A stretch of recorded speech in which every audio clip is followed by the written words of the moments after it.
Olá, pessoal, boa tarde. Começando as nossas atividades no horário previsto. Já temos sala começando a ficar cheia, 56 alunos no momento.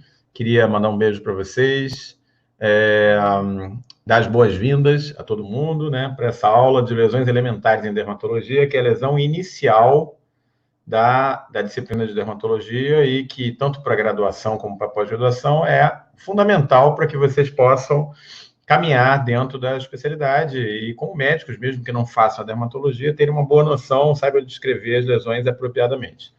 Antes da gente começar a nossa aula, boa noite já, Larissa. Você já está em outro fuso horário, que são 3 horas da tarde, mas boa tarde, quase boa noite.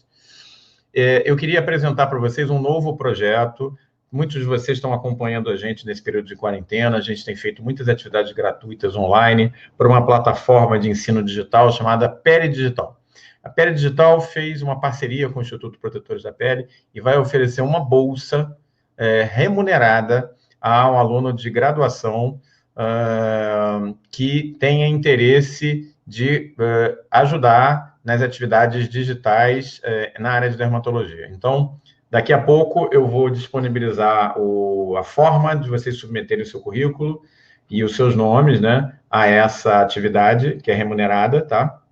Mas primeiro nós vamos começar a aula e aí mais para frente eu falo um pouquinho dessa chance que eu acho que é muito legal para vocês. Muito bem, então já estamos com 65 alunos na sala, acho que a gente já pode ir começando. Eu vou iniciar a aula de lesões elementares e, então, como eu falei, mais tarde um pouco a gente fala sobre as atividades que nós vamos ter pela frente. Eu vou abrir o chat, né? Quem tiver interesse pode ficar à vontade. Em alguns momentos da aula a gente vai ter também a possibilidade de algumas votações interativas, chamado POLL, P-O-L-L. Então, vocês vão ver como é que funciona, vão poder votar, vai ser interessante, essa é uma plataforma bem interativa, tá? Eu vou disponibilizar a aula, vou começar a disponibilizar a aula, e aí nós vamos seguir juntos para a atividade, ok? Então, sejam muito bem-vindos, 74 alunos entrando, muito bem.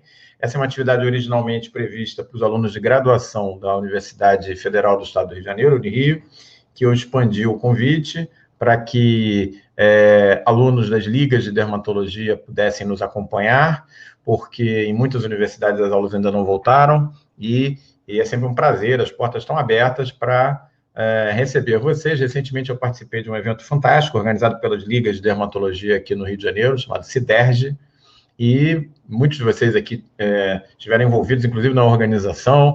Eu sei do Camilo, eu sei da Lari, mas muitos outros fizeram parte desse esforço, então, mandar um beijo para vocês e os parabéns pelo trabalho que foi feito, tá bom? Muito bem, então vamos, já com 80 alunos na sala, vamos iniciar as atividades, tá, gente? Eu vou compartilhar a tela para a gente poder iniciar.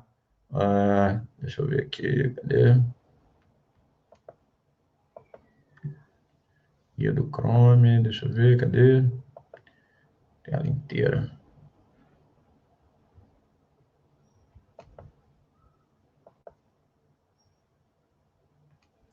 Muito bem.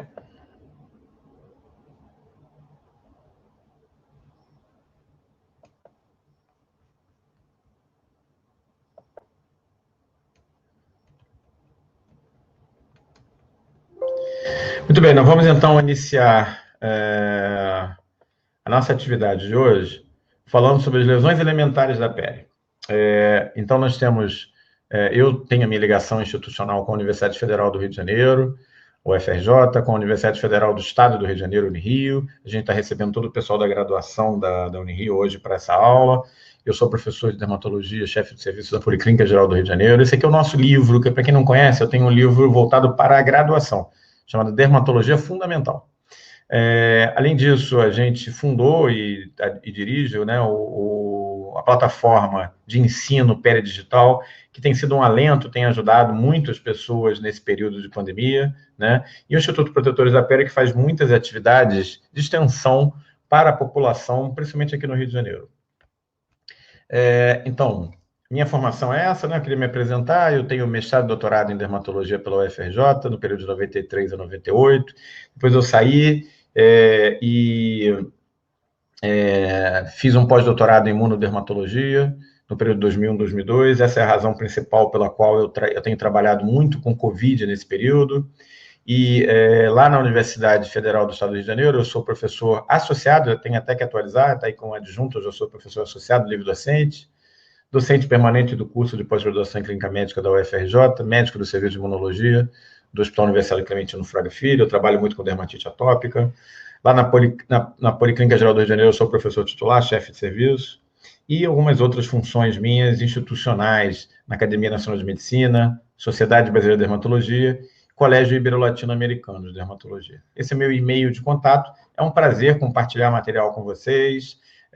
Meu e-mail de contato é esse, omarlupe@globo.com, e eu mantenho uma conta de Instagram bastante ativa, em que eu faço 1 ou 2 postagens somente de Covid por semana, fora as outras coisas, muitas atividades de dermatologia, então eu queria convidar vocês para acompanharem os vídeos. Ontem mesmo fiz uma postagem de um vídeo sobre Covid na África, a maioria deles com muitas centenas de acompanhamentos, alguns milhares de acompanhamentos, então é um prazer estar aqui com vocês hoje.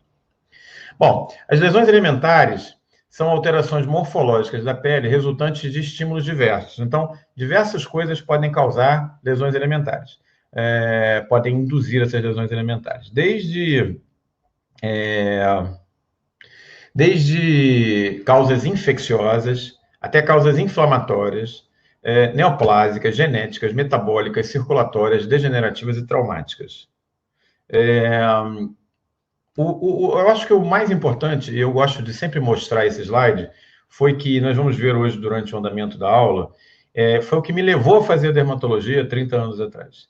É exatamente isso, essa multiplicidade de abordagens. No mesmo ambulatório, você vai ver doenças infecciosas, e essas doenças infecciosas podem ser virais, bacterianas, fúngicas, de protozoários, mas você vai intercalar isso com infecções, doenças inflamatórias, psoríase, dermatite atópica, aí entra carcinoma basocelular, carcinoma espinocelular, então entra neoplasia, entra genodermatose, entra doenças metabólicas relacionadas a endocrinopatias, por exemplo, úlceras de perna, alterações circulatórias, degenerativas pela exposição solar, traumáticas, enfim, é uma especialidade da multiplicidade, né? A classificação que nós utilizamos é a chamada classificação de Schulman. Então, só fazendo aqui um ressalto, o Schulman foi o pai dessa classificação, ele é alemão. Existe uma disputa entre os ingleses e os franceses sobre quem é o pai da dermatologia moderna. Os franceses acreditam que a dermatologia moderna nasceu no Hospital Saint-Louis, perto do Sena, onde até hoje existe um hospital fantástico, onde existe um moulage, né, como que se estudava dermatologia naquela época, por volta dos anos de 1830, 1850, não existia máquina fotográfica, não existia impressora 3D. Se estudava dermatologia, os livros eram de circulação restrita ainda, né? Se estudava dermatologia através dos moldes de cera, né, chamados de moulages, verdadeiras obras-primas. Então, no Hospital São Luís existem várias delas. Já os ingleses defendem que começou na Inglaterra, mais ou menos no mesmo período. Existe até uma praça, né, no centro de Londres, numa das áreas mais valorizadas de Londres, em homenagem a esse fundador da história da dermatologia inglesa. O fato é que, com o passar do tempo, a dermatologia se desenvolveu mais na antiga Prússia, atual Alemanha, e na França. E eram as escolas principais, né? A classificação de Schulman vem da escola alemã. A classificação francesa original era um pouco diferente. Existem alguns termos que se usam em dermatologia, por exemplo, como placa, placar, que não fazem parte da classificação de Schulman. Com o advento da Segunda Guerra Mundial e a fuga de diversos desses cérebros para os Estados Unidos, principalmente alemães, se deu a fundação da dermatologia americana, que hoje é aquela que é predominante no mundo todo, mas que tem as suas raízes na escola alemã. Por isso, a classificação de Schulman continua sendo a mais utilizada. E divide as lesões em modificações de cor, eflorescências elementares sólidas, líquidas, por solução de continuidade, caducas e sequelas. Nós vamos ver todas elas. Nas modificações de cor, nós temos as manchas pigmentares, que podem ser alterações da cor da pele, sem relevo e sem modificação da consistência da pele. E podem ser causadas por 3 possibilidades. Aquelas causadas pela melanina, que é o pigmento normal da pele, nós vamos ver cada uma delas. Aquelas relacionadas a pigmentos anormais da pele, mas que são pigmentos do corpo, por exemplo, bilirrubina, caroteno, hemosiderina. E aquelas que são de fora do corpo, estranhas ao organismo, como ouro, clofazimina, corantes, tatuagens. Então, normalmente adquiridas através de medicações ou através da implantação desses pigmentos, por exemplo, como no caso das tatuagens. Além disso, a gente tem as manchas devido a alterações vasculares, tá? Essas manchas podem ser transitórias. Se forem transitórias, a gente pode ter a cianose e o cianema, é o nome que se dá quando você tem essa redução das manchas, causando o aparecimento de uma lesão arroxeada. Cianose quando é nas mãos, nos pés, normalmente nas extremidades. Cianema quando é na mucosa. Enantema e exantema seriam os termos para surgimento de lesões avermelhadas, né, transitórias, portanto, manchas vasculares transitórias, respectivamente na mucosa, enantema, e na pele, exantema. E as lesões permanentes, tipo nevovascular, os angiomas e as telangiectasias. Por fim, ainda nesse grupo, nós temos as manchas devidas a alterações vasculares, mas nesse caso por extravasamento de pigmento sanguíneo, as chamadas púrpuras, e se dividem em petequias, lesões pequenas, víbices, lesões lineares, e equimoses, o que é aquilo que o leigo popularmente chama de hematoma. Então, a partir de agora, vocês não vão mais usar o termo hematoma. Hematoma, quem vai usar é a vovó, é a mamãe, mas o estudante de medicina ou médico não vai usar o termo hematoma, ele vai se referir àquela lesão como equimose, lesão de extravasamento de pigmento sanguíneo em lençol. Né? Então, começando com o primeiro grupo, as manchas por alteração de cor relacionadas à melanina. Se você tem um excesso de melanina, hipercromia, uma redução da melanina, hipocromia, uma ausência de melanina, acromia. Então, a gente começa a nossa aula, o primeiro caso clínico é esse, né? Uma mácula hipercrômica compatível com o diagnóstico de melanoma, né? Vocês podem ver nessa mesma imagem, né? Aqui está a lesão de melanoma, na sua forma mais comum, chamado melanoma extensivo superficial. E na mesma imagem, vocês vão ver outras imagens hipercrômicas menores, que são lesões névicas. Bom, o que tem de importante de melanoma, além dele ser provavelmente o tumor de pele mais maligno que existe? A gente tem que os melanócitos são, na verdade, invasores da epiderme. Originalmente, eles vêm da crista neural. Isso faz, então, eles vêm da crista neural, vocês vão ver aqui na imagem, na parte inferior, o microambiente da crista neural, e quando eles vêm para a pele, podem acontecer duas coisas, basicamente. Eles podem se transformar no que é esperado, melanócitos, ou eles podem, eventualmente, se transformar em células de melanoma. E o que vai levar ao surgimento do melanoma? Situações agressivas no meio externo. Parece que hipóxia é uma coisa que pode levar ao melanoma, obviamente, exposição à ultravioleta. E o fato é que, por que o melanoma dos tumores de pele, aquele mais agressivo? Porque ele se remete à origem do melanócito. O melanócito é um invasor na epiderme. Ele não tem a ligação bioquímica que tem o queratinócito com a pele. Então, um carcinoma espinocelular, que vem do queratinócito, ele metastatiza menos. Ele precisa de mais mutações para perder esse homing com a pele. Da mesma maneira, o carcinoma basocelular, que vem das estruturas pilosas, né, são aprofundamentos da epiderme dentro da derme, anexos cutâneos, também tem esse endereçamento, esse homing para a epiderme. Então, é mais difícil para eles fazerem metástases. Já os melanomas fazem com frequência. Máculas hipercrômicas no paciente de eritema pigmentar fixo. A causa mais comum desse tipo de lesão é a dipirona. Interessante que esse paciente quase chega a ter uma imagem inversa. A gente fica na dúvida do que é mácula hipercrômica, o que é hipercrômica. Será que ele tem hipercromia ou hipocromia? Então, na verdade, a cor de pele dele é a cor mais clara. E o que vocês estão vendo predominando no dorso dele são as lesões de eritema pigmentar fixo. Entra um diagnóstico diferencial extenso aí, que vai desde a amiloidose cutânea, passando pela chamada dermatose cinzenta, e o importante aqui é a gente destacar a lesão elementar, que é a mácula hipercrômica. Notem que essa lesão seria exatamente o oposto, né? Máculas hipocrômicas de uma doença chamada parapsoríase. Então, a descrição de lesões elementares, ela não pode se limitar apenas à cor da lesão ou à lesão em si. Você tem que passar para a pessoa que está ouvindo a tua descrição uma noção de conjunto. Então, eu tive um professor que me dizia isso. Omar, a boa lesão elementar, bem descrita, é aquela que você está do outro lado do telefone, você não viu o paciente, mas você pode fazer uma imagem mental desse paciente com perfeição. Então, nesse caso, se eu simplesmente me referir ao paciente como máculas hipocrômicas, ele talvez não faça ideia desse tipo de distribuição bilateral, simétrica, ora isolada, ora confluente, com um padrão que nós chamamos de cribiforme, ou esse padrão também chamado de mosqueado. Parece que várias moscas claras posaram sobre a pele. Então, as máculas hipocrômicas na parapsoríase sinalizam uma coisa muito interessante. A parapsoríase é uma doença considerada pré-micósica, pré-linfoma cutâneo de célula T. Aqui vocês estão vendo a evolução dessa doença no correr das décadas, né? Como ela começa como uma parapsoríase esquerda, na letra A, como ela vai para uma fase de estado, né, já mais infiltrada, já não mais só maculosa, e, por fim, quando ela chega na fase fungoide, né? Então, a gente está vendo aqui a evolução da doença. Essa evolução é medida em décadas, não em dias, não em meses, mas em décadas. Muitos pacientes desses levam 40 anos para ir de um ponto ao outro, se é que vão, né? Então, só para a gente relembrar. Ainda nas máculas, eu estava mostrando máculas hipercrômicas, vou dar o exemplo de mácula hipocrômica, né?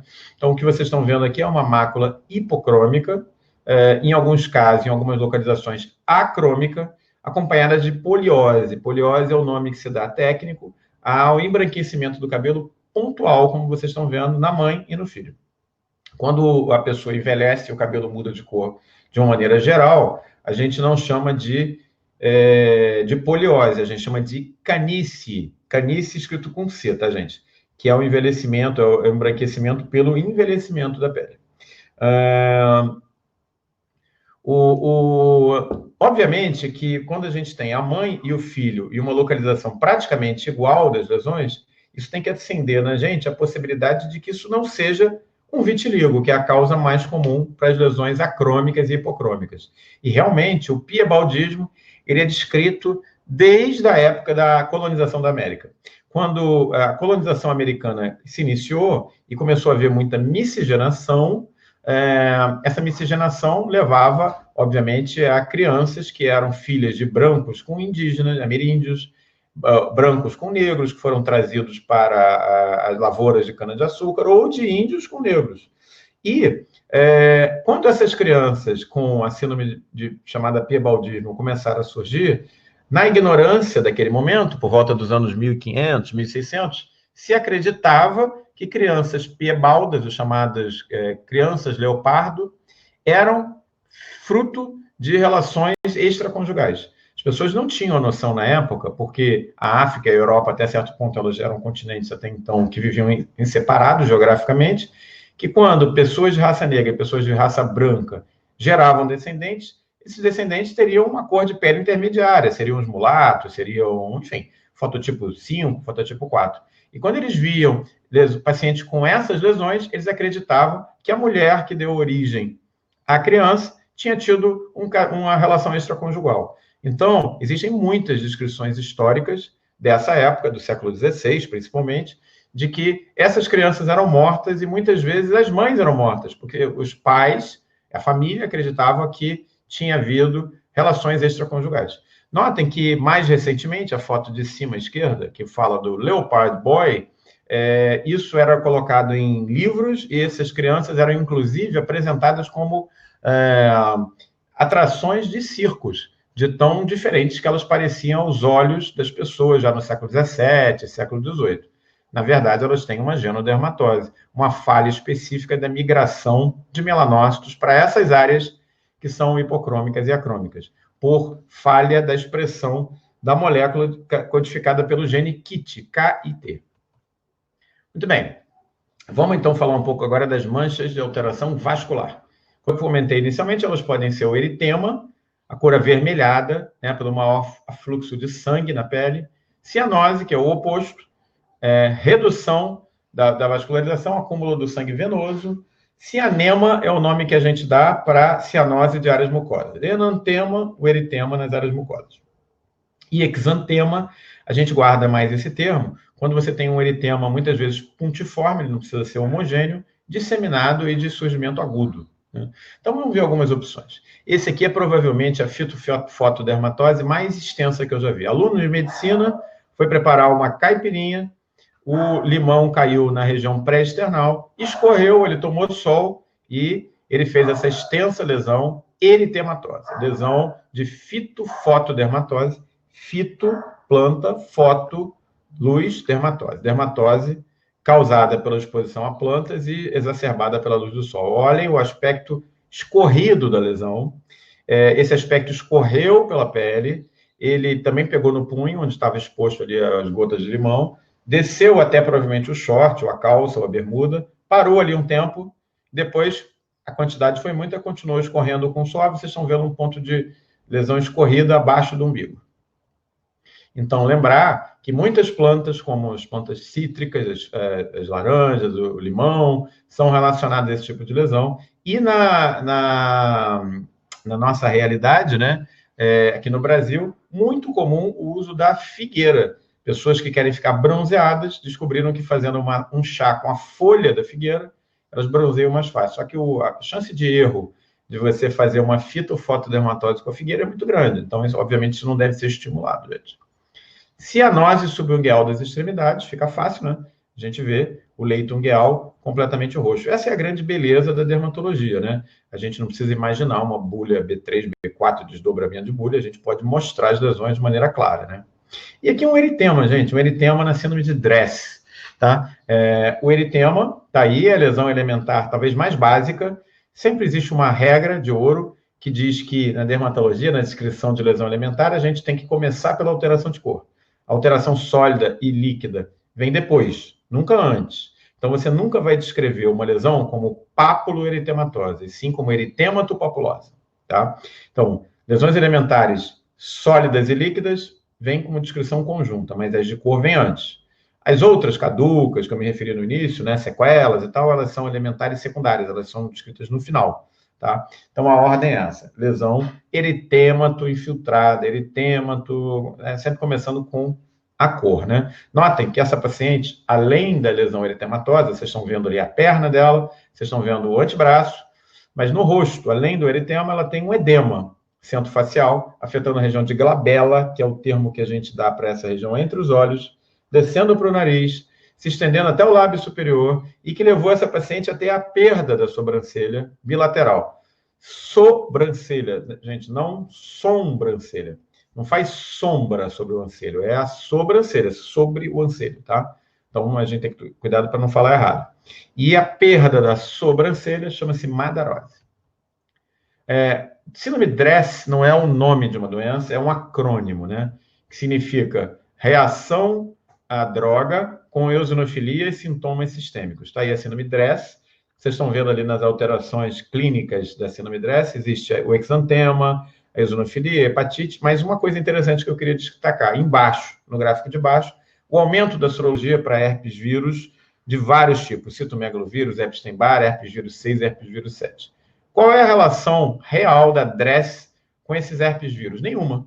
Esses herpes vírus estão latentes, muitos deles nos gânglios linfonodais, nos linfonodos, e quando existe estimulação linfonodal, com proliferação linfocitária, a presença de linfocitose é comum na síndrome Dress, inclusive parte do diagnóstico, você tem a reativação desses vírus. Então, durante muito tempo, você achou que os herpes vírus estavam correlacionados com a causa da Dress. Eles, na verdade, são uma consequência sem nenhuma importância clínica. Por que eu estou mostrando isso? Primeiro, para dar essa informação para vocês. Segundo, porque, muitas vezes, situações que nós vemos acompanhando não necessariamente têm correlação clínica. Pacientes com dermatite atópica cursam com IgE extremamente alto. A dosagem de IgE sérica costuma ser em torno de 100, 200, no máximo 300. Esses pacientes têm 3.000, 5.000. No entanto, não existe uma correlação. É muito mais efeito do que causa da dermatite atópica, que é a mesma coisa. E as lesões vasculares permanentes? Elas se dividem em dois grupos, né? Os nevos vasculares, onde existe aumento do número de vasos, hiperplasia vascular, normalmente congênita, e a telangiectasia, que é uma dilatação permanente de calibre dos pequenos vasos. Aqui a gente está vendo o que era originalmente um nevo vascular, um nevo plano, né, um hemangioma plano. Depois, com o tempo, com o passar dos anos, ele se torna mais infiltrado. A gente já vai começar a falar um pouco das lesões alimentares sólidas daqui a pouco. Então, essa mancha vascular, ela já é papulonodular, porque dificilmente a gente vai ver um hemangioma plano totalmente plano no indivíduo adulto, né, por causa da evolução. Mas se vocês olharem ali próximo aos olhos, entre as duas tarjas pretas, ali a gente tem uma área de mancha vascular real.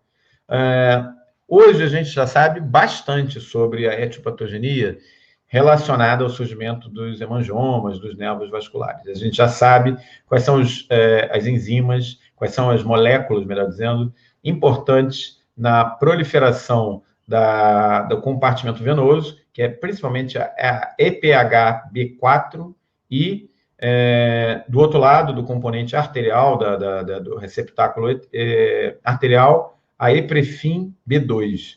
E como há uma remodelação para que esses dois lados da circulação se encontrem. Quando há falhas, né, disso, e a gente está vendo do lado direito, né, as fotografias de fluxo sanguíneo, a gente vai ver que nos hemangiomas, nos angiomas, nos nervos vasculares, existe uma perda desse remodelamento e da maturação das estruturas capilares, levando ao quadro clínico que a gente está vendo.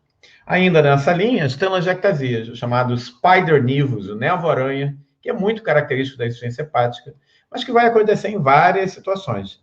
E aqui a gente tem um mecanismo etiopatológico um pouco diferente. A gente está vendo como é que surge, né, a veia tributária, que vai dar origem a uma telangiectasia, e as moléculas envolvidas no surgimento dessa telangiectasia são diferentes daquelas relacionadas ao nervo vascular, e isso faz com que o resultado final seja diferente, clínico, né? Então, aqui a gente tem o surgimento, principalmente inicial, de uma molécula chamada NOT1, e a produção em grande quantidade de uma molécula chamada VEGF, que vai sinalizar o surgimento dessa telangiectasia. Bom, por fim, ainda nas manchas, terminando, né, o primeiro grupo de lesões, a gente tem as lesões por extravasamento de pigmento sanguíneo. Se essa lesão é de pequena monta, né, então houve a saída do sangue do vaso, a gente vai ter as petequias. Se a gente tem uma lesão linear, víbice.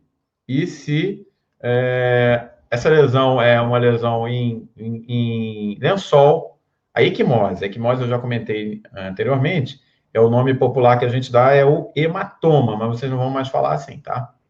Então, essa é a chamada púrpura de Enoch-Schönlein, foi descrito por dois médicos, o Enoch e o Schönlein, muitos anos atrás.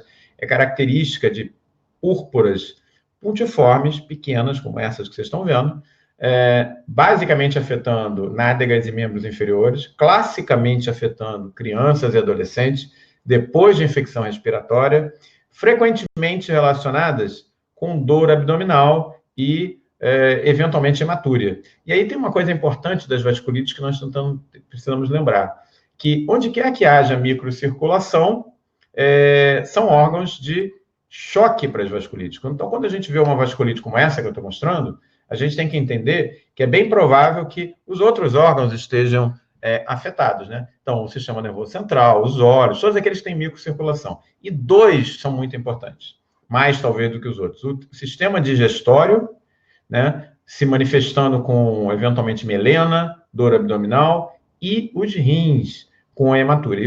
As duas coisas podem acontecer na síndrome de Enoch-Schönlein que nós estávamos vendo. À direita, nós estamos vendo um pouco da etiopatogenia das vasculites ANCA-mediadas, mostrando que esse seria um padrão de vasculite, vamos dizer assim, de hipersensibilidade, as vasculites ANCA-mediadas, com formação de granuloma nos vasos, extravasamento de sangue, e abaixo, as púrpuras induzidas por cocaína batizada. Então, uma coisa interessante, né? A gente está falando para um público jovem, né? A gente sabe que o consumo de drogas, infelizmente, é alto entre os jovens. Fiquem atentos, porque cocaína pode vir batizada. Eles misturam, entre outras coisas, levamisole, que tem um aspecto similar quando ele é moído a pó da cocaína, e que pode causar púrpuras por deposição, por ação direta do levamisole. Então, cuidado, as vasculites têm muitas causas possíveis. Aqui a gente já está indo para as lesões elementares sólidas, saindo de conteúdo, as vasculares simplesmente maculosas, né, de alteração de cor. Um detalhe importante, gente, a gente, na nomenclatura correta, a gente não deve usar o termo macular, e sim maculosa. Em português, as palavras terminam com osa, não com ar. Quando você fala lesão macular, você está fazendo um anglicanismo, você está usando macular. Em português, maculosa. Então, não é correto falar lesão macular. Rash, as pessoas falam muito, né? Rash macular, fazendo um anglicanismo completo, né? Se fosse falar em inglês, seria rash, macular rash. A gente aportuguesa para racho macular. Mas não deve ser usado isso, porque existe um termo em português que substitui perfeitamente o racho macular, que é a erupção maculopapulosa. Tá? Então, eu me lembrei disso porque eu comecei a falar das lesões sólidas. Então, da mesma maneira, a gente não deve falar papular, e sim papulosa. Papulosa, ponfosa, tuberosa, gomosa, e por aí vai. A única exceção notável é o nódulo, que a gente não fala nodosa, a gente fala nodular. É a única, tá? Então, nas lesões elementares sólidas, nós temos as pápulas, a chamada placa urticada, que é o ponfo, tubérculos, nódulos, gomas, ceratose, vegetação, que pode ser verrucosa ou condilomatosa, liquenificação, infiltração e esclerose, nós vamos ver todas elas, tá? A pápula, então, uma lesão elevada, de pequenas dimensões, normalmente menos de que 5 milímetros, e que, por definição, evolui sem deixar cicatriz. As lesões que evoluem com cicatriz são aquelas que afetam de uma maneira mais intensa e mais prolongada a derme, tá? Lesão ponfosa. Eu prefiro o termo ponfosa. Tem alguns autores que usam mais lesão urticada. Eu não gosto de dar o nome da doença à descrição da lesão elementar. E a gente vai ver nas fotos que a lesão ponfosa, também chamada de urticada, ela é diferente da pápula, pelo seu tamanho, pela tendência dela ser edematosa, mostrando que tem uma permeabilidade do endotélio aumentada naquele local. Nódulos, tubérculos e gomas estão mais ou menos na mesma linha, né? Existe uma regra geral que diz que quando a lesão você palpa e o que você palpa é o que você vê, você está frente a um tubérculo. Quando o que você palpa é mais do que o que você vê, a lesão, na verdade, é maior na palpação do que no exame, na ectoscopia, esse é um nódulo. E quando essa lesão passa por 4 etapas, normalmente um nódulo ou um tubérculo, passa por 4 etapas, endurecimento, amolecimento, esvaziamento e reparação, aí a gente dá um nome especial, chama-se goma. Então, vamos começar com as pápulas milimétricas do líquen nítido. Vocês estão vendo? Até difícil de ver, tamanho de um caroço de uma cabeça de alfinete. Então, a pápula ela vai desde a lesão pequenininha como essa, até essa. Pápulas na sífilis secundária. Claramente pápulas, né? E aí a sífilis, gente, é uma doença clássica da dermatologia, tá? A primeira descrição da sífilis na literatura é descrição literária, tá? É essa acima à esquerda, de Hieronymus Francastori, em que ele descreve: sífilis desenvolveu morbus gálicos. Sífilis era o nome do herói da história, era o pastor que cuidava de ovelhas que desenvolveu sífilis. Então, sífilis originalmente não era o nome da doença, era o nome de um personagem do livro, tá? E ele teve morbus gálicos, né, que era um dos nomes que se dava a sífilis, né? Outro livro bem interessante é esse do lado, Quem Deu Pinta a Santa Maria. Uma das descrições mais interessantes que tem é que os europeus trouxeram para a América muitas das doenças que nós conhecemos, hanseníase, febre amarela, estossomose e tal, e talvez a única que eles tenham levado de volta tenha sido a sífilis, né? Pinta é uma treponematose parente da sífilis. À direita nós estamos vendo material médico, né? Como era feita a descrição dessas lesões antes da fotografia, antes dos mulagens no Japão, mostrando claramente como a sífilis era muito mais agressiva, aparentemente, lá pelo século XV e XVI, né? Manifestações da sífilis muito típicas, né? Lembrando que a sífilis não coça, né? E embaixo, os alquimistas na Idade Média, tentando, já na época do Renascimento, tentando tratar sífilis, né? Estão ali os pacientes sifilíticos sendo tratados pelo médico, e aí existe, dessa época, uma história interessante, né? Que se dizia: uma noite com Vênus, que é a deusa do amor, você pega a sífilis, e o resto da vida com Mercúrio. Você dava-se Mercúrio a esses pacientes, frequentemente eles morriam por envenenamento pelo Mercúrio. Na mesma linha da sífilis vão as pápulas achatadas do líquen plano. Se vocês olharem, lembra, né? Talvez o caso anterior, vou voltar rapidamente, tá vendo? Mesmo tipo de lesão, elementar, pápulas, só que aqui, pápulas achatadas é a chamada doença dos 5 P's. Então, líquen plano, doença dos 5 P's. Plano, purpúrico, poligonal, prurítico e... São os 5 P's. Para ter 5 P's, eles chamam a lesão de purpúrica, né? Força um pouquinho a barra, mas está aí. Hoje a gente já sabe muito sobre a etiopatogenia do líquen plano. Nós estamos vendo aqui na parte de baixo, né? Exatamente como acontece a apoptose das células basais, dos queratinócitos basais, as vias metabólicas relacionadas, principalmente a via COX-2, e o tipo de infiltrado, inclusive com um marcador de linfócitos, né? Você tem um aumento de algumas expressões linfocitárias em detrimento de outras, e alterações de algumas enzimas de imunidade inata no líquen plano, por exemplo, as caderinas. Então, hoje, o líquen plano é uma doença desenhada para ser tratada com imunobiológico, deve ser uma das próximas doenças tratadas dessa maneira. Lembrando que o líquen plano é muito variável na manifestação clínica, uma das doenças mais variáveis. Pega a pele, pega as unhas, pega a mucosa, pega o cabelo, tudo isso aí pode ser manifestação de líquen plano. Essa lesão, que é um tumor, olha como é que a gente foi de uma lesão inflamatória, que é o líquen plano, sífilis, que é uma doença infecciosa, passa para uma doença tumoral, fibroceratoma digital adquirido. Tá? Raro. Eu tenho 3 casos fotografados na minha vida profissional, em 30 anos eu vi 3 vezes. Todos os 3 apareceram com um mês, dentro do mesmo mês, depois nunca mais vi. Tá? Diagnóstico diferencial com dedo supernumerário. Então, fotografem, essa é a mensagem dessa lesão. Está aí o ponfo, né, na urticária. Então, a doença chama urticária. A lesão da urticária é o ponfo. Lesão elementar sólida, eritematoedematosa. Então, se você não quiser usar o termo ponfo é um termo que, para alguns, caiu um pouco em desuso, você descreve como uma lesão eritematoedematosa. Eu acho melhor do que chamar de lesão de urticária, tá? A fisiopatologia da urticária é extremamente complexa. Nós estamos vendo aqui embaixo que a célula-chave nessa história toda é o mastócito.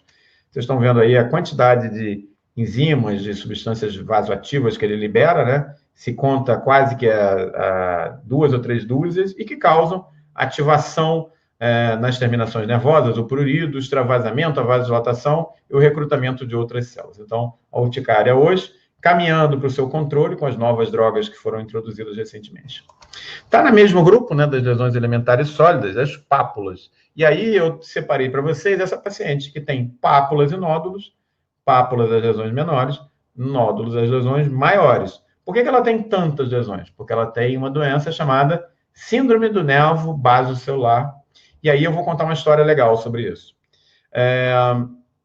Essa síndrome do nervo basocelular é pela mutação nesse gene, chamado gene PET, que causa lesões cancerosas disseminadas em toda a pele. Além disso, anormalidades ósseas que podem afetar vértebras, costelas e membros. Esse gene PET, ele é um gene relacionado, ele é um morfogene, ele é muito importante na formação do corpo, o posicionamento da cabeça, dos membros e principalmente das estruturas cranianas. Então, quando ele sofreu deleção, pode nascer o cíclope. Os cíclopes da mitologia grega são portadores de mutação no gene PET. Por que a gente não vê muitos cíclopes como esse no dia a dia? Porque é uma mutação tão grosseira que normalmente a criança é natimorta, ou são abortos espontâneos do primeiro trimestre. Ao contrário, quando existe uma superexpressão desse gene, existe o hipertelorismo, que é o afastamento dos olhos, né? Importante é que o gene PET, além disso tudo, além do cíclope, do hipertelorismo, ele está relacionado à diferenciação pilosa. E aí é que entra a história do carcinoma basocelular. Cientistas pesquisando esse novo gene na mosca das frutas, quando deletaram, viram que não nascia uma mosca torta, sem pata, sem asa, nascia uma mosca que parecia um porco-espinho. O plano corporal dela foi totalmente afetado. Reza a história que o filho desse pesquisador, ao olhar a foto de microscopia eletrônica desse novo ser, né, que surgiu, essa mosca tão deformada que parecia um porco-espinho, comparou aquela foto com a do Sonic Hedgehog, que era o personagem da história em quadrinho. Então, até hoje, essa é a sinalização Hedgehog, tá? Por causa dessa história. Sinalização Hedgehog é uma via metabólica extremamente importante, que está alterada em virtualmente todos os casos de carcinoma basocelular, mas que pode ser adquirida nos carcinomas basocelulares por mutação somática, aqueles que a pessoa se expõe ao sol e aparece. Já aqui, nesse caso, lesões maiores, né, já não são mais pápulas, lesões nodulares e tubérculos. A diferença entre nódulos e tubérculos é que aquilo que você vê e na hora que você palpa é mais do que você viu, é o nódulo. Aquilo que você teve a noção que estava ali, palpou e era aquilo ali mesmo, é o tubérculo. De uma doença que define tudo que você tem que procurar nela. Angiosarcoma de couro cabeludo e face do idoso. Esse é o nome da doença, gente, não é a descrição do slide, não. Então, angiosarcoma, ele dá no couro cabeludo, ele dá na face e ele pega o idoso. Você não vê isso no jovem, você vê nessa localização, você não vê na perna, e obviamente um tumor muito agressivo com nódulos e tubérculos. Essa é uma foto interessante da esporotricose, chamada micose gomosa. Por que isso? Porque a esporotricose tem a capacidade de dar quase todas as lesões elementares sólidas. Pápulas, são as pequenininhas, né, menor do que 5 milímetros, nódulos, tubérculos, e as gomas, que são essas que passam pelos 4 estágios que eu comentei, e vêm a furo, elas drenam, né, e depois fazem reparação. A gente pode ver várias dessas lesões drenando. Então, quando a gente vê goma, como nesse caso, a gente já pensa em algumas doenças específicas que dão goma. A principal delas é a esporotricose, por isso que ela é chamada de micose gomosa, mas a tuberculose pode dar também. Esporotricose, falando nisso, hoje é muito mais complicado do que na minha época. Quando eu aprendi esporotricose, gente, 30 anos atrás, 20 e poucos anos atrás, era essa imagem de baixo da rosa.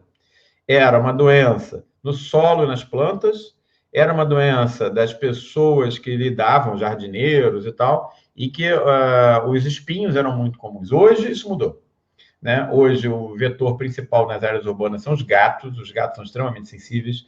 Hoje já não existe mais apenas o Sporotrix schenck, existem vários, pelo menos uns 10 ou 12 subtipos, inclusive uma forma específica chamada Sporotrix brasiliensis.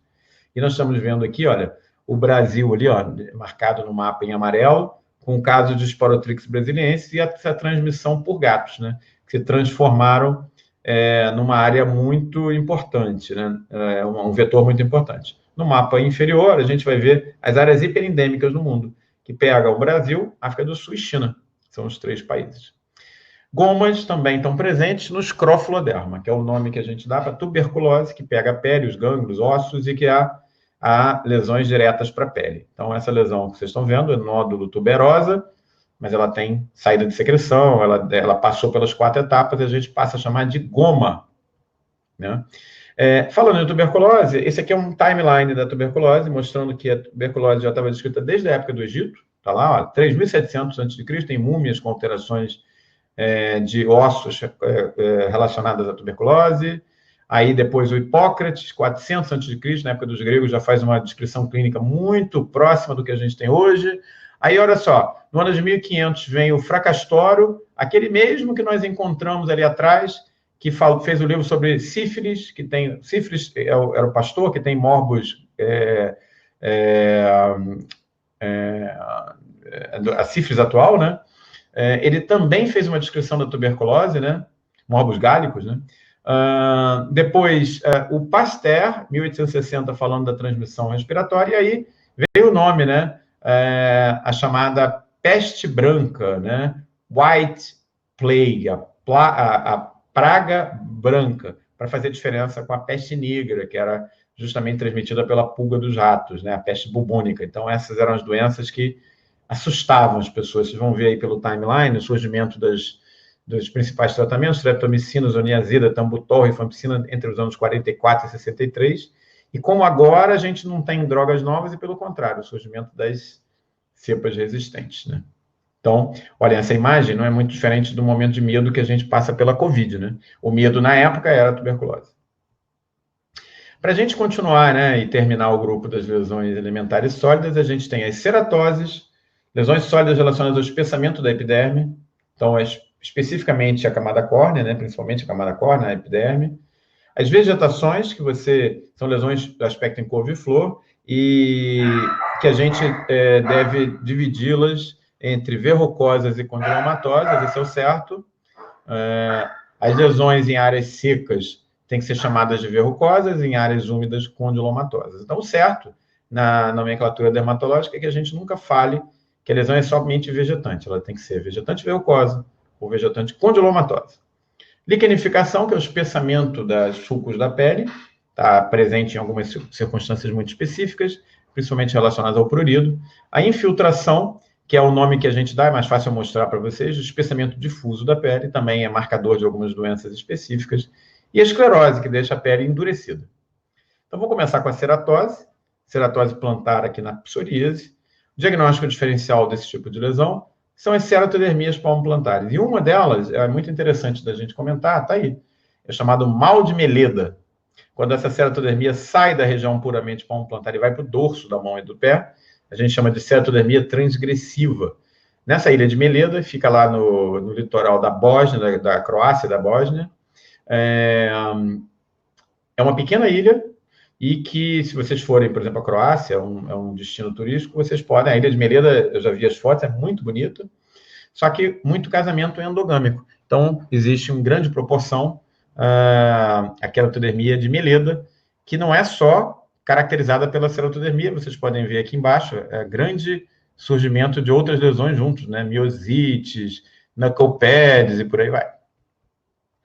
E aí a gente vai para a lesão vegetante exagerada, verrucosa, né? Então, isso é uma cromomicose. Essa é a lesão, também que eu comentei que a vegetação ela tem que ser chamada de verrucosa ou condilomatose. Esse é o exemplo de verrucose, seca, né?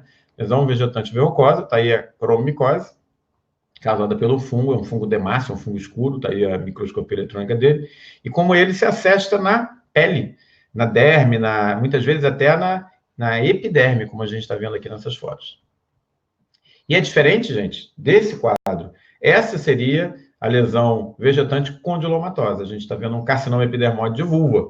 Então, vejam como é que a dermatologia ela vai de A a Z, né? Ela vai de lesão inflamatória, passando por lesão imunológica, indo para lesão tumoral, né?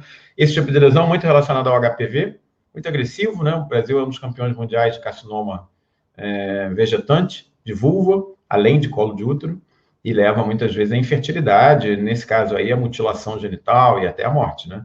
Então, lesão vegetante, úlcero vegetante, né? Pela já ulcerou, lesão vegetante condilomatose. Lembrando que aqui no caso é o HPV, né? O HPV tem essa característica, algumas cepas dele, são mais de 150, mais ou menos umas 6 tem essa característica de causar a invasão cancerígena, né? Principalmente no colo de útero, e hoje a gente já tem isso basicamente mapeado e sabe que na área exposta à ultravioleta, como mostra aqui a lesão da direita, isso acontece mais fácil, por uma segunda mutação no anti-oncogene P53. Seguindo nessa linha, esse aqui é um senhor que arranjou uma namorada nova, passou aqui um perfume no rosto para ficar todo galã, e deu azar, né? Fez uma dermatite de contato com eritema, que a gente já conheceu da primeira aula, liquenificação, se vocês olharem com cuidado aqui no pescoço, vocês vão ver várias lesões lineares, e se vocês olharem na base do queixo, vocês vão ver um pouquinho mais, pequenas vesículas, né? Que são a característica de uma dermatite de contato aguda. Então, como é que a gente vai descrever essa lesão? Eritêmato, vésico, liquenificada. Lembrando que começa com o eritema sempre, a lesão vesiculosa vem depois, e a lesão de liquenificação, como é uma lesão mais tardia, ela não aparece muito rapidamente, não é como uma pápula, normalmente ela entra depois. Então, lesão eritêmato vésico liquenificada. Ou se vocês não estão vendo tanta vesícula, ela está ali na base do queixo, vocês podem falar que é uma lesão eritêmato liquenificada. Mas nunca ao contrário, não se fala liquenifico-eritematose, ficaria até estranho, né? O dermatite de contato, a gente está vendo aqui, ela tem uma questão topográfica do nosso paciente, mostrando o pescoço, e eu trouxe alguns outros casos, olha, no olho, pelo colírio, no rosto, pela maquiagem, na área vulvar, pelas roupas íntimas, na orelha, pelo colírio otológico, no pescoço, como foi o caso do nosso paciente, pelo perfume, debaixo do braço, pelo desodorante, nos pés, pelo calçado. A gente tem como pesquisar isso através do PET teste, teste de contato, que está mostrado ali na foto, e a gente sabe bem como é que funciona, a etiopatogenia está totalmente esclarecida já. Tem uma interleucina-chave aí chamada interleucina 18, que basicamente define a dermatite de contato alérgica, tá? Olha como é que muda. A gente está falando aqui de uma lesão alimentar sólida, mas completamente diferente, é chamada infiltração. Então, essa é uma doença chamada paquidermoperiostose, é uma doença genética causada por uma alteração dos receptores para a prostaglandina, que faz com que a pele se hipertrofie dessa maneira. Não só a derme, a epiderme, mas também os anexos cutâneos, por isso a pele desse paciente é tão oleosa, tem muita glândula sebácea. Qual é o diagnóstico diferencial fundamental aí? De uma outra doença que também causa infiltração, chamada de hanseníase vichoviana. Hanseníase vichoviana poderia dar um quadro muito parecido com esse. Esse caso aí era uma paquidermoperiostose. Como é que a gente vai saber a diferença? Obviamente, afastando a hanseníase, fazendo a coleta de linfa da orelha, né, do pavilhão auricular, lobo da orelha. Você pode biopsiar também, né? Se fosse um paciente com hanseníase, teria que ser um vichoviano, você acharia lá os macrófagos xantamizados. Outra coisa importante, num paciente multibacilar, né, vichoviano, não haveria sobrancelha, já haveria madarose, esse paciente tem uma sobrancelha espessa. A outra coisa é que a paquidermoperiostose, como o nome já está dizendo, existe uma espessamento da pele, paque é espesso, tá? Paquidermo, pele espessa. Periostose.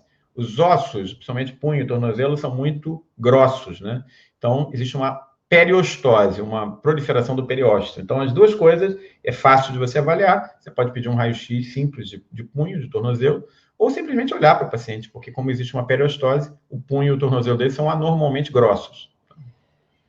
E parece que é a versão masculina, provavelmente uma mutação próxima você tem no Charpey. Charpey-Carrey, uma mutação que deixa a pele parecida com a paquidermo periostose e também tem algumas alterações ósseas, tipo periostose, envolvidas. Por fim, para a gente terminar as lesões sólidas, a esclerose. Esclerose é essa pele endurecida, com áreas discrômicas, hiperpigmentadas e hipopigmentadas na esclerodermia. Essa é a esclerodermia chamada de morfeia, esclerodermia de face. Cuidado, né? Porque o termo morfeia na Bíblia é uma mistureba, eles chamam de morfeia o que hoje a gente chama de psoríase, às vezes eles usam morfeia para o que hoje a gente chama de hanseníase. O termo atual, morfeia, é para esclerodermia em placa, como vocês estão vendo.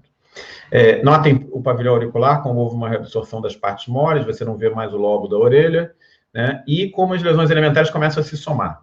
Você vai descrever essa lesão como placa hiperpigmentada e com áreas de hiperpigmentação e hiperpigmentação esclerótica. Cuidado que na nomenclatura do Schumann, diferente da nomenclatura francesa, o termo placa só pode ser usado numa única circunstância. Lesão maior do que a palma da mão, o que é o caso dessa lesão, e que é formado pela reunião de lesões elementares sólidas. Então, está certo você falar placa esclerótica. Mas não está certo você falar placa hiperpigmentada ou placa eritematosa, porque a gente aprendeu isso agora, hiperpigmentação, hipopigmentação e eritema são lesões maculosas, lesões de cor, e não lesões sólidas, tá? Então, cuidado aí com a forma de usar a palavra placa. Bom, seguindo, o terceiro grupo importante são as lesões de conteúdo líquido. E aí a gente tem três possibilidades: as vesículas, as bolhas e as pústulas. Vesículas são as lesões pequenas, normalmente conteúdo transparente ou, no máximo, com sangue junto. Bolhas são as lesões maiores do que 1 centímetro.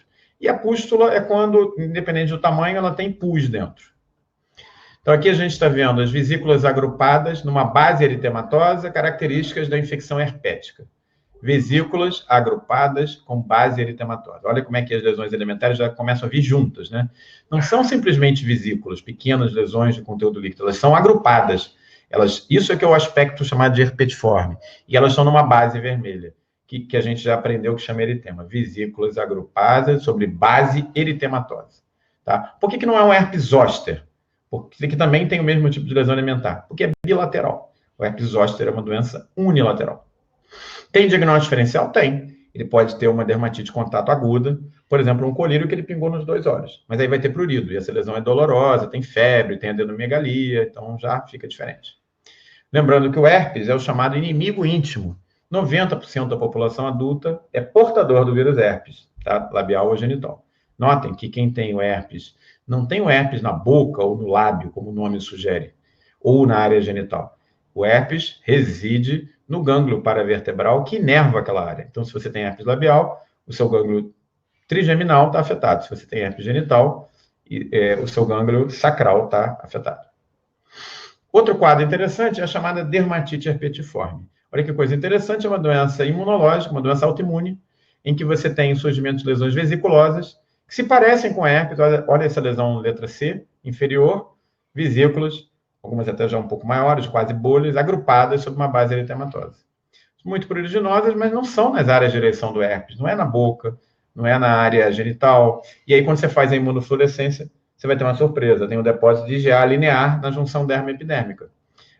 Os estudos mostram que essa doença, a chamada dermatite herpetiforme, está relacionada com o glúten, principalmente algumas porções antigênicas, actênicas da gliadina, presente no glúten, que vai fazer reação cruzada contra certas estruturas da junção dermoepidérmica, vai ativar neutrófilos e você vai ter a formação de uma bolha por neutrófilos, o que não tem nada a ver com herpes, apesar do nome dermatite herpetiforme. E depois a gente vai para as vesículas agrupadas na prima infecção herpética, tá aí, bolha já, em alguns casos a gente pode ver, maior a lesão, né?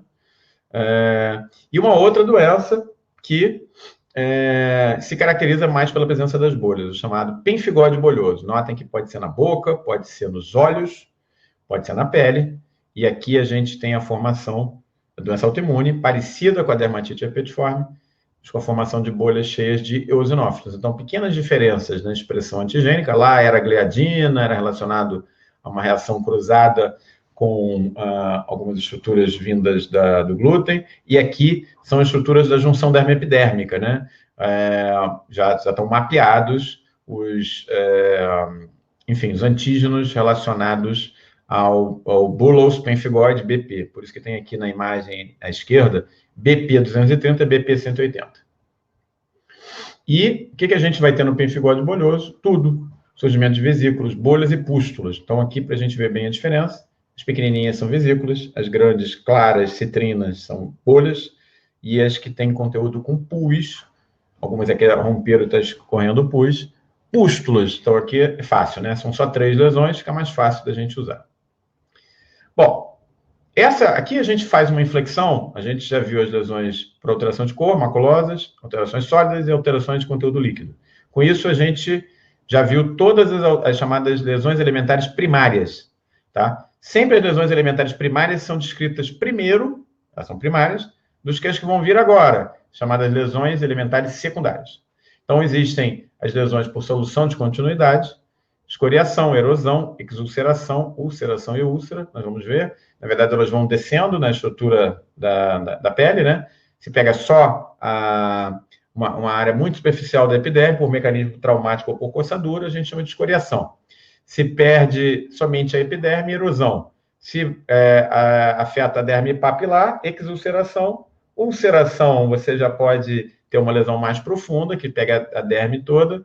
Úlcera, mais profunda ainda, mas principalmente sem tendência à reparação. E quando essa lesão ela tem um componente mais linear. Linear ao longo da pele, fissura ou Hagard. E para dentro da pele, profunda, né? Não superficial, correndo ao longo da pele, mas profunda, chamada fístula. Vamos dar uma olhada. Erosões no herpes simples, né? Lesões erosadas. Notem que apesar, a gente acabou de ver que o herpes são as vesículas agrupadas em base eritematosa. Na boca, as vesículas não duram muito. Elas se rompem, mas elas continuam causando uma lesão avermelhada, que a gente já aprendeu lá atrás, que chama-se enantema. Então, como é que a gente descreve essa lesão? É uma área de enantema, primeiro a lesão alimentar primária, né?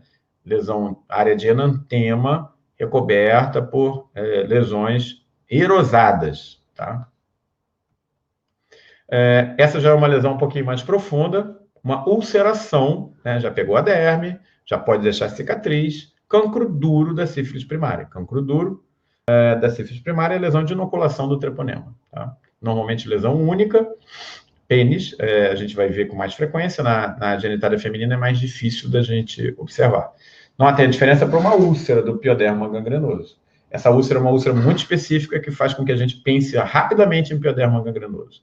Ela tem uma borda infiltrada, se vocês olharem acima, à direita, indo para o dorso do pé, existe uma área aqui que a gente chama de aspecto solapado, por baixo dele, se você levantar, a úlcera continua, chamada também de borda subminada, que é muito característica do pioderma. O pioderma tem esse aspecto em rim, arredondado, né? Então, são características que o olho treinado já vão reconhecendo como típicas do pioderma gangrenoso, que apesar do nome, não é pus, na verdade também não tem gangrena. É uma doença de causa desconhecida, provavelmente imunológica, ou uma vasculite associada, pelo menos nos primeiros estágios. Veja a diferença para essa lesão, né? Uma úlcera arterial com bordas bem cortadas, bem definidas, exposição de tendão. Exposição de tendão é uma característica mais das úlceras arteriais. Úlceras arteriais pegam do maléolo para baixo, são dolorosas e têm exposição de tendão.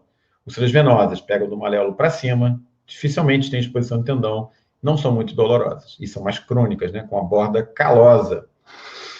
Um detalhe importante é a forma correta de descrever essa lesão, né? Então, é uma lesão ulcerada, de bordas bem definidas, não se fala bordo. Quem tem borda é navio. Bombordo, estibordo, todos a bordo. Lesão elementar tem borda. Se você ficar na dúvida, fala margem, periferia, limite, mas não bordo, tá bom? Fístula, que é essa mesma lesão, essa lesão é extensa, ela vai lá para a cavidade oral, essa é uma actinomicose cérvico-facial, então você tem uma comunicação direta entre o meio externo, essa região masseteriana e a cavidade oral. Então, uma lesão de fístula. Às vezes, assim, a gente não tem a noção, mas tinha saída de saliva dessa lesão. E as escamas, né? E as fissuras de um paciente, se é o pé de um paciente com psoríase. A gente está vendo, obviamente, as escamas, nós vamos conhecê-las daqui a pouco, mas nós estamos vendo em primeiro plano essa fissura, essa lesão linear de solução de continuidade, normalmente dolorosa, que incomoda muito o paciente, que a gente vê bastante na psoríase, nos eczemas crônicos. Para terminar, a gente vai ver as lesões alimentares caducas, né? Caduca era a vovó, que ficava caduca, então são as lesões mais velhas, são as lesões secundárias que vêm de lesões prévias. São basicamente 3, pessoal: escamas, crostas e escaras. Além desse grupo das caducas, a gente ainda tem as de sequela, tá? As escamas é o desprendimento das lamínulas epidérmicas decorrentes de distúrbios de ceratinização. A crosta é uma concreção que resulta do ressecamento do exudato, seroso ou purulento ou hemático. E a escara, que é a lesão negra consequente à necrose tecidual. Então, vamos dar uma olhada. Escamas e eritema no pênfigo foliáceo. Nós já aprendemos que essa descrição tem que ser feita como lesão eritemato-descamativa. Não se fala escamo-eritematose. Então, começa com a lesão alimentar sólida e a mácula vem primeiro do que tudo. Eritemato-descamativa. Mas notem que essa escama ela é especial, ela é uma escama grudenta, uma escama que se você chegar ali, você vai ter dificuldade de descolar, meio umedecida, meio oleosa, né? Típica do pênfigo foliáceo, que afeta a face, que coça muito, que arde, que tem o nome popular de fogo selvagem.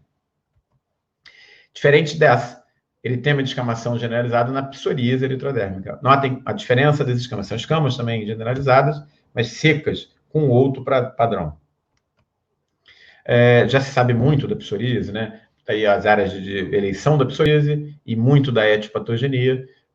Hoje ela está mapeada. Eu diria para vocês que a psoríase, que há 20 anos atrás era uma doença que nós tratávamos como o Geckermann tratava nos anos 1800, ela é uma questão basicamente, assim, cientificamente resolvida. A gente já sabe todos os mediadores envolvidos e consegue bloqueá-los. A questão hoje do tratamento de psoríase é mais de acesso do que de novidades. Ela foi basicamente rastreada. O que aconteceu com a psoríase 20 anos, 15 anos atrás, está acontecendo com a dermatite atópica agora.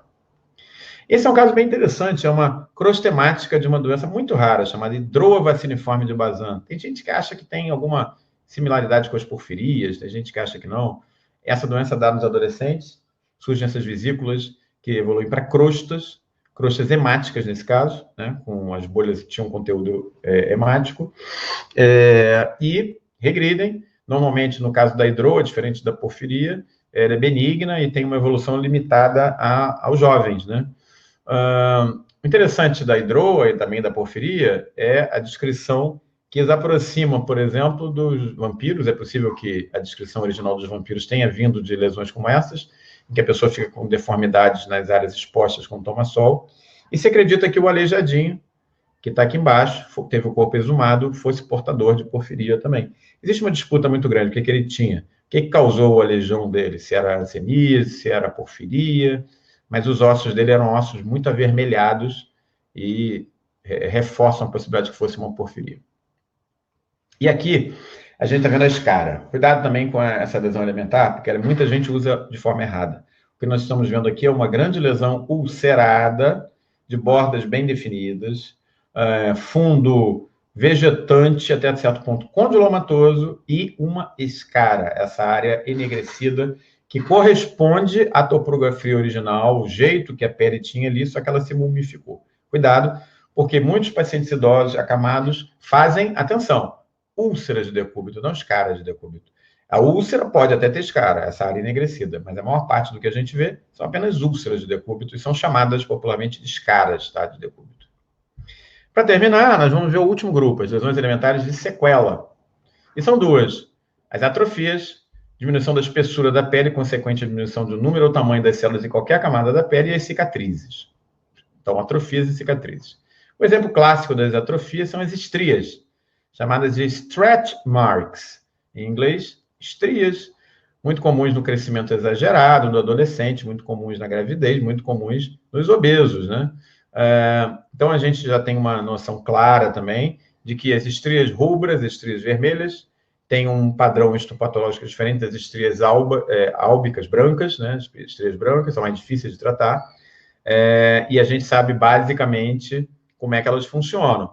A gente sabe, né, que as estrias de extensão, as stretch marks, quando é rubra, é mais fácil de tratar.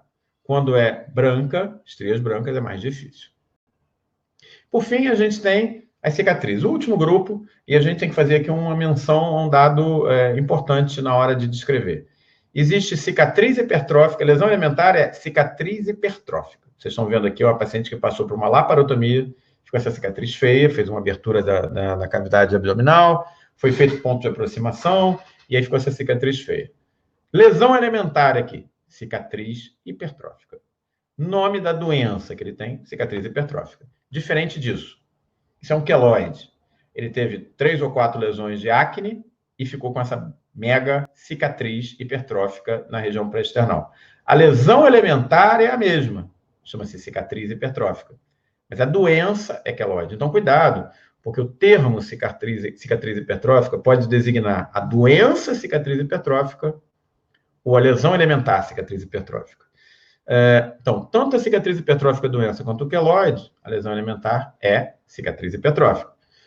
Qual que é a diferença entre a doença, cicatriz hipertrófica e o queloide? É o seguinte, é que o queloide não guarda uma relação direta entre o tamanho da cicatriz hipertrófica e o grau de insulto à pele. Uma pequena lesão pode deixar uma cicatriz hipertrófica enorme. Já no caso anterior, não. O que vocês estão vendo aqui foi o grau de agressão que houve à pele. Então, a cicatriz hipertrófica doença, ela tem uma correlação com o grau de agressão. O queloide não tem. Pequenas lesões dão cicatrizes grandes. Para a gente terminar, existem ainda as cicatrizes atróficas, paciente com hidrosaderite, chamada acne inversa, lesão de axila e mama, né? Mostrando cicatrizes atróficas, áreas de eritema, algumas áreas até de erosão, exulceração, e vocês estão vendo, então, como as lesões elementares vão se somar, né? Bom, bibliografia, eu coloquei aqui o livro da gente, obviamente que isso está nos atlas, né? Eu vou parar de compartilhar a aula para a gente poder vir para a discussão, tá? Então, eu vou terminar o compartilhamento da aula, a gente já está aí com mais ou menos 1 hora de aula, e a gente pode abrir aqui um pouquinho para perguntas, né? Eu não quero me estender demais, porque eu acho que uma aula mais ou menos com 1 hora e meia está de bom tamanho, a gente já está com 1 hora e 10, mas a gente pode abrir para algumas perguntas.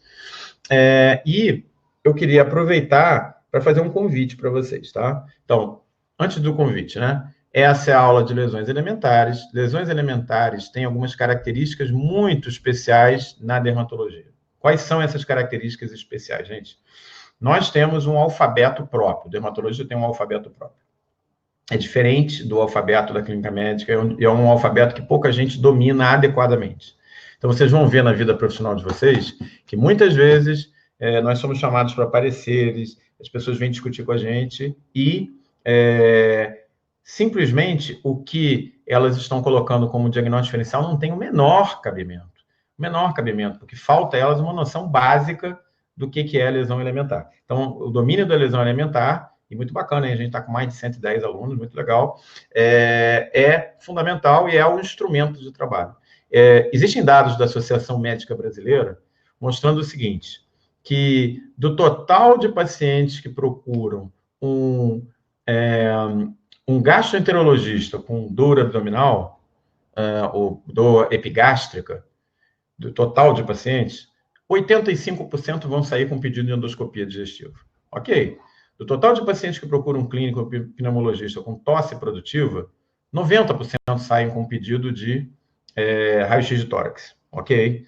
Do total de pacientes que procuram um dermatologista, menos de 2% são biopsiados. 98% é diagnóstico clínico. Então, se dermatologia não é clínica médica, então eu gostaria que alguém me dissesse o que é.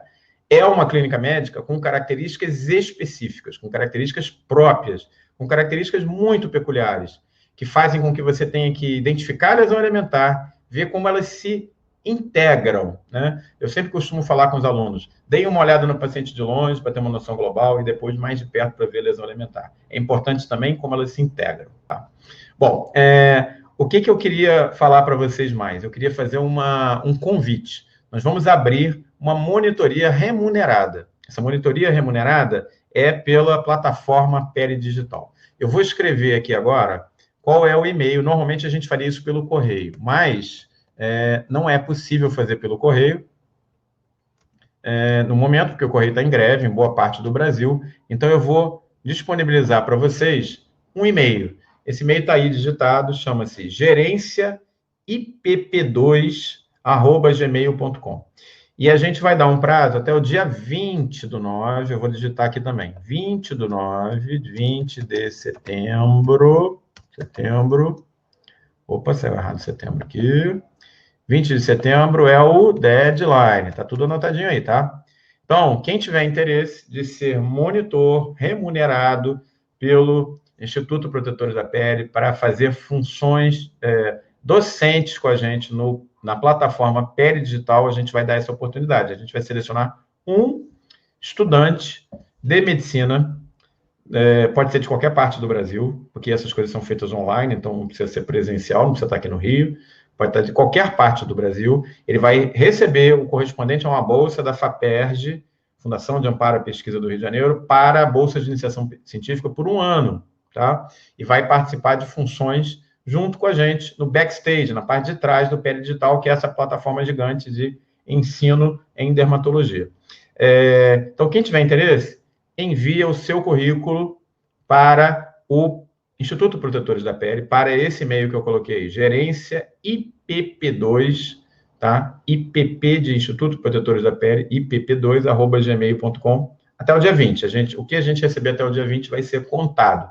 Então, na verdade, vocês têm aí 10 dias, mais ou menos, para enviar esse material. Prepara o currículo bonitinho, né? Se você já publicou alguma coisa, se você já fez alguma apresentação, se você já tem alguma publicação em anais de congresso, e a gente vai fazer uma seleção. Nós vamos avisar depois publicamente quem foi selecionado e vai ter essa bolsa por 1 mês, mas tem que ser aluno de graduação, tá? Não pode estar no último semestre. A gente precisa de um aluno que possa fazer essa atividade por pelo menos 2 semestres. Ou seja, quem estiver entrando no 12º, terminando o 11º, entrando no 12º semestre, não dá para concorrer. Mas quem estiver entrando até o 11º, pode. 11º, 12º, né? A bolsa é por 1 ano, tá? Vai ser uma seleção com critério técnico. Eu queria convidar vocês, acho que vai ser uma boa oportunidade só para acadêmicos de medicina, assim, Pamela. Para médicos formados, não. Então, tem que ser acadêmico de medicina, e vai ter uma função docente com a gente no Pele Digital, vai aprender um pouco vai ser remunerado por isso também, vai ter o currículo, a gente vai dar um certificado no final, que ajuda para as provas de residência, né, porque conta com uma atividade de extensão, vai ter um acordo oficial entre o Pele Digital e o Protetores da Pele. Então, eu queria estender esse convite para vocês, vai ser uma boa oportunidade de vocês aprenderem muita dermatologia com a gente, ajudar a gente em várias atividades, e remunerado, né, porque não, é uma boa, né? Bom, o que eu sugiro para vocês depois dessa aula? Que vocês treinem bastante. Então, qual é a maneira boa de treinar? Pegar um atlas, existem vários atlas online, ou quem tiver já quiser fazer, a especialidade quiser comprar um atlas, comprem um atlas, né? Mas nem todo mundo tem esse interesse. Existem vários atlas online, vocês botam lá, Dermatology Atlas online, aí vocês entram, olhem para a lesão, sem ler, obviamente, o que está embaixo, né? Tentem mentalmente descrever e depois vocês comparem com o que está escrito. Então, assim, vocês vão treinando, né? Vocês vão desenvolvendo mais essa característica, essa capacidade, que é fundamental para quem quer fazer dermatologia. Ser um bom descritor de lesões elementares, né? Dizer para vocês, né? Muita gente que está aqui veio porque é aluno de graduação, nem pensa em fazer especialidade, outros pensam, né? Para os alunos da Unirio, a gente vai se encontrar de novo em outras atividades, que, para aqueles que não gostam, mas que estão aqui para aprender, gostaria que vocês levem uma boa impressão, que vocês curtam, aproveitem bastante, né, o conteúdo do que foi dado, e tentem aproveitar, porque é muito feio se mandar parecer, né? Mesma coisa, eu como dermatologista pegar e botar assim no parecer. Paciente com problema no coração. quem olha um parecer desse vai dizer, pô, esse cara não sabe nada, não sabe nem descrever uma bulha, não sabe nem saber como é que está o pulso do paciente, é a mesma coisa. Tenta pelo menos descrever, né? Lesão eritematosa, papulosa, nodular, vocês aprenderam aqui como é que é. Tendo cuidado com esses pequenos detalhes que eu falei, né? Começa sempre com a lesão de cor primeiro, as lesões primárias e depois as secundárias.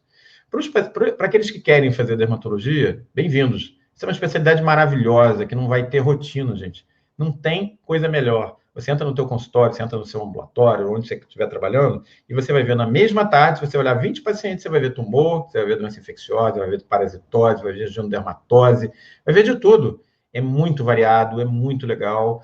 São casos que te suscitam estudar, fotografar. Então, é uma especialidade única por causa disso e que a gente faz com muito carinho e que a gente está aqui, obviamente, tentando ensinar um pouco para vocês com toda a qualidade possível, tá bom? Eu queria, então, agradecer, reforçar essa chance, né? Essa chance para a Bolsa é para todos os alunos. Não importa se você está no segundo, terceiro período, você pode concorrer, só quem não pode é quem está entrando agora no 12º período, porque a gente vai selecionar por um ano, e daqui a um ano, quem estiver no 12º período não é mais aluno do curso, tá? Não importa o estado, se é Rio de Janeiro, São Paulo, Rondônia, Acre, né? Ele vai ser remunerado com a bolsa similar à bolsa de iniciação científica aqui da FAPERJ, da Fundação de Amparo à Pesquisa aqui, e vocês vão ter o poder de interagir com a gente, inclusive em atividades docentes que a gente faz quase todos os dias pelo PL Digital, de forma digital. Então, vai ser muito legal e a gente vai tá muito animado de selecionar esse monitor para nos ajudar nas atividades, tá? Queria desejar para vocês um obrigado pelos comentários, o pessoal que gostou da aula. É um prazer, os alunos da Unirio. A gente se vê ainda em outras atividades desse semestre, né, que a gente está retomando agora. Os outros alunos que não são da Unirio, que vieram aqui acompanhar a atividade, um beijão para vocês. Muito obrigado pelo prestígio, por estarem aqui. É um prazer enorme estar dando essa aula para vocês. Dizer que é uma coisa que eu falo com o maior carinho, porque eu adoro o que eu faço, sou dermatologista há 30 anos, fui presidente da minha sociedade, confio, acredito que é uma grande especialidade, que tem muito para dar ainda, né? E sejam bem-vindos para aqueles que querem seguir com a gente, né? Lá na Unirio a gente tem um curso de pós-graduação, lá na Policlínica do chefe de serviço a gente tem o curso de pós-graduação, e a gente se preocupa de formar as novas gerações. Um beijo para vocês. Beijo para vocês, toda Larissa, um beijo, Luísa, o pessoal todo, o Camilo, um abração, obrigado pelos comentários e espero que vocês tenham um bom final de semana, tenham curtido bastante a aula, avaliem lá a gente, qual é o nome do livro, Jandrei? Dermatologia Fundamental, bem fácil, né? Bem fácil de guardar. E Explosão Elementar com História da Civilização, muito obrigada por essas pérolas, tá ótimo. Eu sempre, as aulas, eu procuro dar um pouco de cultura geral, que eu acho que é legal, né? O médico, ele tem que ter um pouco de cultura geral para entender melhor o mundo que a gente vive e os seus pacientes, tá? Foi um prazer enorme estar aqui com vocês, a gente vai se encontrar de novo e se cuidem, aproveitem, né? Não deixem a coisa esfriar, isso que foi dado aqui hoje, procurem ler um pouquinho sobre o assunto para que fique produtivo e crie raízes no cérebro de vocês, tá bom? Um bom final de tarde, um bom final de semana e foi um prazer gigante. Não se esqueçam, gerência IPP2, vou colocar aqui de novo, hein, antes de eu sair, para quem estava distraído quando eu coloquei antes, gerência IPP2, @gmail.com. Esse é o e-mail para vocês submeterem, quem tiver interesse, né, na bolsa, tá? Acabei de botar aí. E a data limite, a gente vai considerar tudo que chega até 20 de setembro, tá bom? Então, legal, né? Uma aula que vocês vieram aqui para acompanhar, aprender um bocado de coisa e ainda corre o risco de ganhar uma bolsa aí remunerada e fazer um trabalho bacana nesses tempos bicudos e principalmente está todo mundo preso em casa. Nada melhor do que arranjar uma coisa que você possa fazer da sua casa, seja lá onde você estiver. Ok? Um super prazer. Se cuidem. Nos vemos em breve. Acompanhem as atividades da gente no PL Digital, que é uma grande plataforma digital gratuita, virtualmente tudo é gratuito, né? Sim, estava esquecendo. Próxima segunda e quarta, nós vamos fazer um evento bombado, maravilhoso, sobre Covid, chama Covid 2.0. Cara, como é que eu faço para me inscrever? Vai lá no Instagram, bota lá, PL Digital, pl.digital. Aí vai lá no link da bio, clica e preenche. É só para médico ou estudante de medicina, tá? Gratuito, gente, nada, não está sendo cobrado. E vocês vão ter grandes palestras, segunda e quarta à noite, para não atrapalhar a vida de ninguém a partir de 7 horas da noite, tá? Então, acompanhe a gente no Pele Digital, acompanhe o meu Instagram. Só eu, desde março, já postei 64 vídeos de Covid, né? Praticamente toda semana eu boto 1 ou 2 vídeos sobre Covid. Ontem eu coloquei um sobre por que a África não está tendo casos graves de Covid. Quem quer saber por quê? Eu faço imunologia lá no fundão, então eu dou essa abordagem também. Dá uma olhada no vídeo que eu botei ontem, chamando Mama África derrotando a Covid. Karen, dá uma olhada aí no chat, eu acabei de botar, gerenciaipp2@gmail.com, tá bom? Um beijo para vocês, um bom final de tarde e nos vemos por aí, se possível, dentro do Pele Digital. Vou terminando, então, aqui a atividade, tá? Um beijo, boa tarde.